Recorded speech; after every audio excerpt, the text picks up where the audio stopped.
Hello সবাইকে। তো কোটি কোটি বছর পরে আবার আমি ব্লগ দিচ্ছি, কারণ মাঝখানে আমার শরীরটা খুবই খারাপ ছিল। তো আজকে ঘুম থেকে উঠেই ভিডিওতে ভয়েস ওভার দিয়ে নিচ্ছিলাম। তো ভয়েস ওভার দিতে দিতে মা যেন কী বলছিল, মাকে দেখে হাসছিলাম আর কি। তো ভয়েস ওভার দিয়ে আমি ঘুম থেকে উঠে পড়েছিলাম। উঠে হাত মুখ ধুয়ে ফ্রেশ হয়ে মা বললো একটু দোকানে যা। তো দোকানে চলে গিয়েছিলাম। যখন যাচ্ছিলাম তখন খুবই বৃষ্টি ছিল। তো দোকান থেকে এসে স্নান করে পুজো দিতে বসেছিলাম। তো আজকে কলেজে যাবো ভেবেছি, তো তাড়াতাড়ি করে পুজোটা দিয়ে নিচ্ছিলাম, কারণ আজকে একটা ফ্রেন্ডের বার্থডে পার্টি দেবে। সামনেই একটা রেস্টুরেন্টে যাব ভাবছি, তো দেখি কি হয়।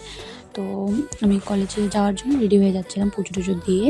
তো দাদাভাই বাজার থেকে পরোটা এনেছিল, সবাই মিলে খেয়ে নিলাম সেটা। তো খেয়ে নিয়ে আমি জল খেয়ে বেরিয়ে গেছিলাম কলেজে যাওয়ার জন্য। যে ফ্রেন্ডটাকে দেখালাম ওরই বার্থডে পার্টি ছিল, তো ওখানে গিয়ে কিছুটা ক্লিপ নিলাম। নিয়ে ঘরে এসে দেখি মা মাটন বানাচ্ছে। তো মা বললো একটু করে খেয়ে দিয়ে কেমন হচ্ছে। তো ভাত চাত খেয়ে আমি হাত মুখ ধুয়ে এসে পড়েছিলাম টিউশন পড়াতে। তো ওদের কাছে দেখালাম আজকে আমার বেশি টিউশন ছিল না, ওদেরকে ওদের বাড়িতে পড়াতে এসেছি, যে কোনো একজনের বাড়িতে এসেছি আর কি। তো পড়াতে এসেছি, তো জানলা দিয়ে দেখলাম ওয়েদারটা ঠিক এমন করেছে। তো সবাইকে দেখালাম দেখ ওয়েদারটা কি সুন্দর।